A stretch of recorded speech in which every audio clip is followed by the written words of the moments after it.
Well, one question before we talk about life after the revolution. On the one hand, you say, and I think this is true of many other people who studied communist media and society, is that the people didn't trust the communist media. But it seems as though people in the West, particularly analysts, missed entirely the collapse of communism. Very, very few people, if any, predicted it. Why do you think that communism was so misunderstood from the outside, at least in terms of its viability and strength? Well, that's the million-dollar question that is former Sovietologists and comparativists and transitologists have been struggling with for 15 years. In part, the Soviet Union was a closed society, so it was very difficult to study it. It didn't, the same way as again, there are closed societies today, that we don't know very much about them because they closed themselves off. There was an Iron Curtain. Restrictions on travel made it difficult to go there. So those of us studying these countries from abroad had a very minimal picture of what was actually going on. And that's, I think, a large explanation of why we really didn't know what was going on in those countries.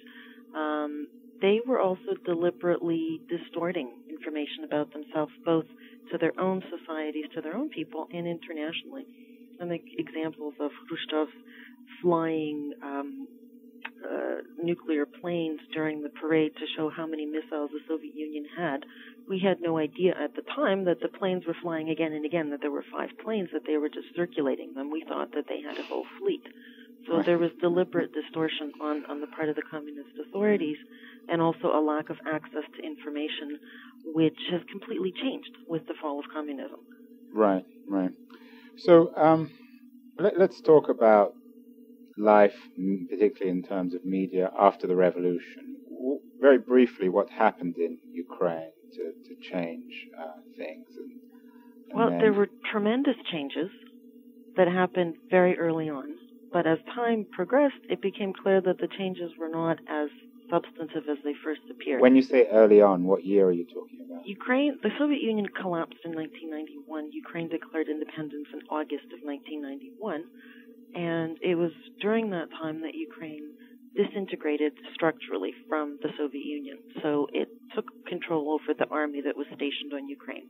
So part of the Red Army became the Ukrainian army. They took control over the media system on Ukrainian territory. So it was no longer part of the Soviet media structure. It became Ukraine's media. These are pretty dramatic events. Absolutely. I mean, those years I lived in Ukraine during those times, and it was every day something new was happening. Were you living there at the time? I was. I actually was in Ukraine during the coup, and I was in parliament when independence was declared. So I witnessed all of these events. Wow. And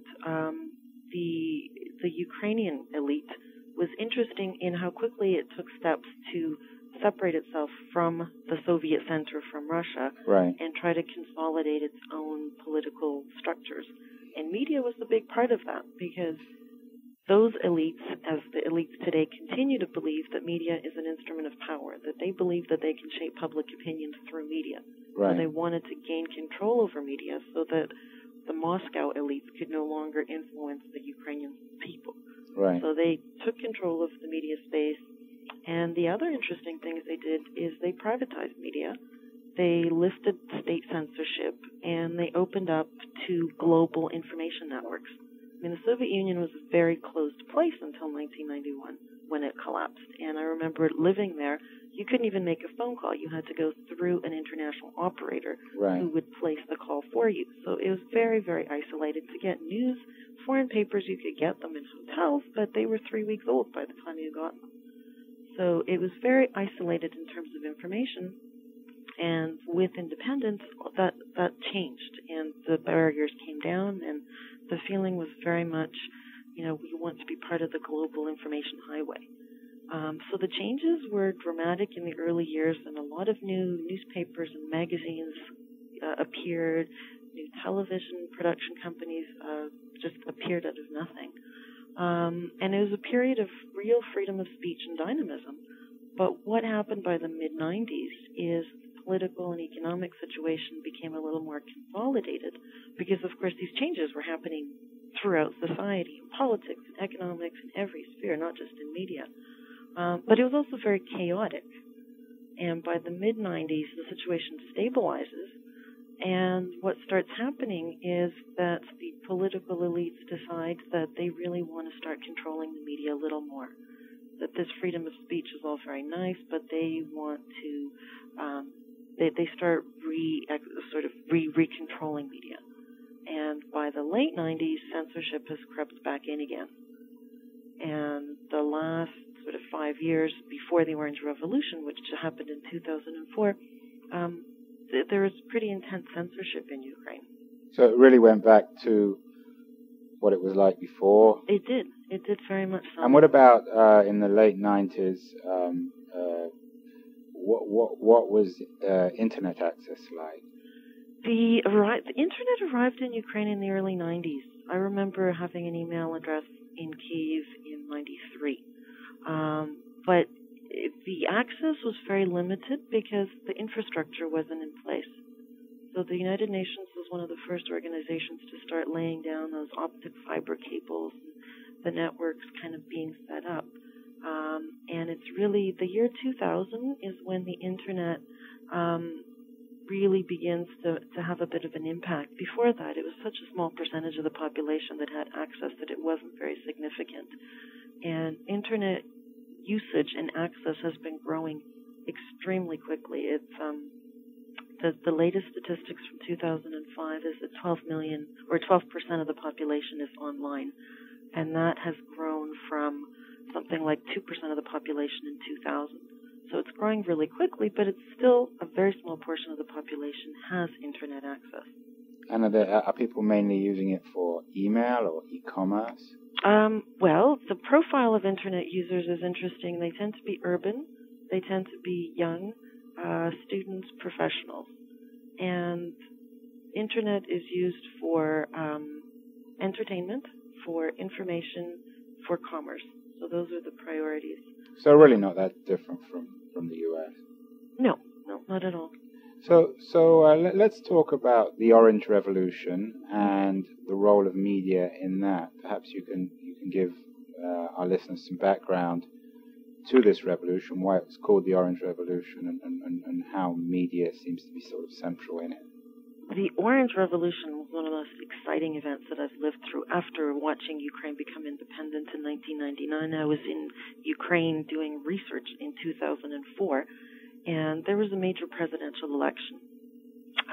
Two candidates were vying for the presidential seat, and they represented two very different things. One candidate, Viktor Yanukovych, represented continuity. He had been selected by the previous president to replace him. The same way as in Russia, Yeltsin chose Putin to replace him, and there was to be a simple sort of transfer of power that people were supposed to rubber stamp through the election. The other candidate in Ukraine was Viktor Yushchenko, who was an opposition candidate. This is different from Russia because in Russia there wasn't a strong opposition candidate, whereas in Ukraine there was. And this election was fraudulent and triggered a revolution. I mean, people started protesting against electoral fraud. The protest grew and ended up overturning. How did the protest grow? Was it driven by media, by word of mouth? Well, this is the interesting thing. There was, as in 1991, nobody expected that there would be such a large reaction to this fraudulent election. Media had been under very tight control by the President Kuchma, and censorship was pretty widespread. So all the sort of the magazine and newspaper startups of the mid-90s got shut down? Not so much shut down, but bought up. Okay. And, I mean, there was some freedom of speech in newspapers. Media was pretty tightly controlled by the President Kuchma, who was the previous president. The same way that Putin has really gained control over most major media outlets. Right. National television stations, large newspapers, magazines, and some of them are state-owned, some of them are controlled or owned by oligarchs. There was some alternative media in the internet, some independent newspapers, but not terribly influential. The opposition in Ukraine bought a TV station, and I believe that was pretty influential in magnifying the protests.